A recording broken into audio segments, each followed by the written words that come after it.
Fala pessoal, tudo certo? Sejam bem-vindos a mais um vídeo aqui. No vídeo de hoje eu vou falar como que eu opero e por que o meu operacional é diferente de um scalper. Ah, Júnior, mas eu sei que é por causa da relação risco-retorno. Não é só por causa da relação risco-retorno ou por causa dos alvos longos.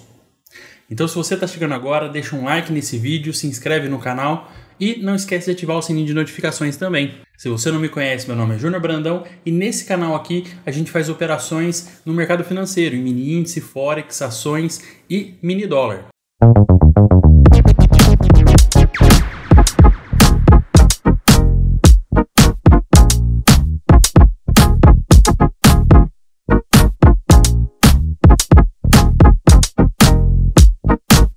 Pode estar pensando assim, Júnior, eu sei tudo que você vai falar. Você vai falar que você opera diferente do scalper porque você tem um alvo longo e o scalper tem um alvo curto. Tá, se a gente colocar dessa forma, a única diferença do meu operacional para um de scalper vai ser o tamanho do alvo. Isso quer dizer que ele poderia usar a mesma entrada que ele usa com um alvo maior e ele ia ter um operacional igual ao meu. E na verdade não é isso. Ah, Júnior, mas as entradas que você faz são diferentes, então o que diferencia é a entrada. Na verdade também não, porque as entradas que eu faço, elas podem servir até para fazer operações buscando 20 pontos, 30 pontos, 50 pontos.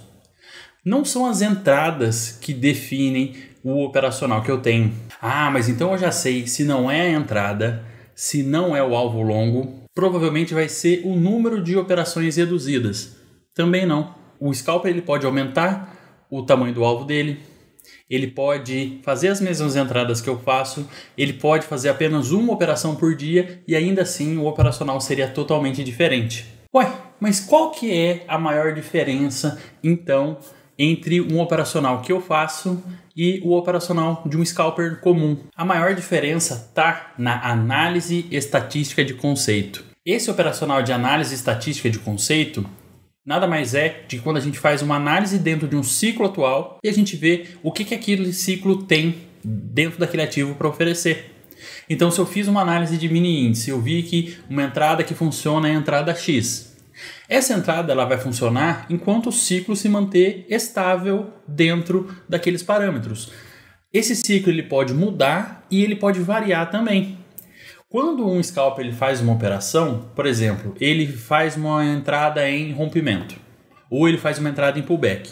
Se tiverem 1000 rompimentos ou 1000 pullbacks, ele vai ter 1000 entradas.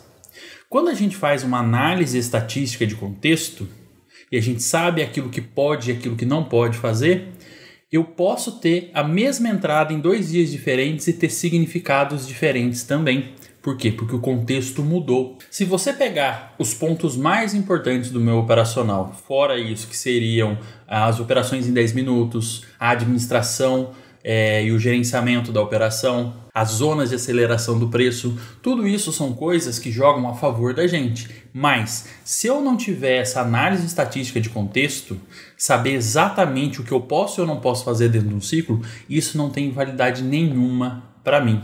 Até porque eu posso fazer uma operação sem ter uma entrada propriamente dita. Se eu tiver um stop grande e um alvo muito maior, eu consigo fazer uma entrada simplesmente visando o movimento, sem ter uma entrada específica em um evento ou um conjunto de candles, por exemplo. E o que uma pessoa que sabe operar com análise estatística de contexto faz de diferente, tem de diferente no dia a dia dela, do que uma pessoa que opera um operacional fixo, como a gente diz? Primeiro, quando você sabe o que o preço tem que fazer para você fazer uma entrada, você não se arrisca à toa. Você vai ter um número menor de operações. Segundo, se você não sabe o que o preço tem que fazer, você fica de fora do mercado. Isso porque a análise de ciclo ela pode ser de 2 tipos. Ela pode ter um resultado estável, onde eu sei aquilo que eu tenho que fazer para poder entrar, ou um estado instável, onde eu não tenho evidência estatística suficiente para poder embasar a minha entrada dentro da estratégia, dentro daquele período. Essa instabilidade ela pode durar entre alguns dias e algumas semanas. Dentro desse período, vamos dizer ali de um mês que o ciclo está instável, eu fico um mês sem fazer nenhuma entrada.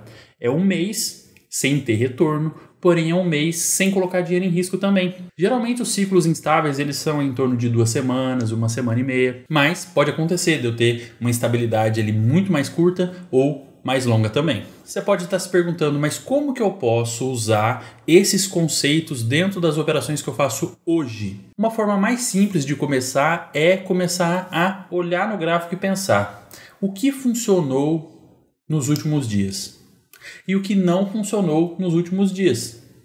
Por exemplo, você está acostumado a trabalhar rompimento. Que tipo de rompimento funcionou nos últimos dias? Que tipo de rompimento não funcionou nos últimos dias? Isso ele já vai te dar uma pequena base ali, já sabendo o que o preço tem uma maior probabilidade de fazer. Por quê? Porque mercado é repetição. Ah, mas ele vai repetir por quanto tempo? Aí que começa a complicar um pouco, porque o ciclo ele pode ter uma duração ali de 20 dias, 1 mês, 2 meses. Às vezes você tem ciclos extremamente curtos, por exemplo, 1 semana e meia.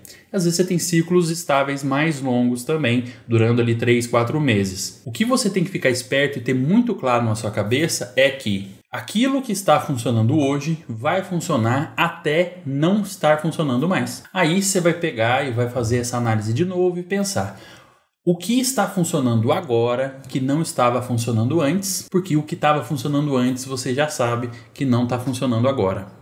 É uma forma de começar a enxergar o mercado, é uma forma de começar a desenvolver uma leitura de contexto baseado em estatística. No final, você vai ver que quando você consegue deixar bem claro esses preceitos do que está funcionando e o que não está funcionando, dentro daquele período de ciclo você vai ter uma tranquilidade operacional e uma assertividade maior. Você vai ter menos entradas e vai ter muito menos estresse também.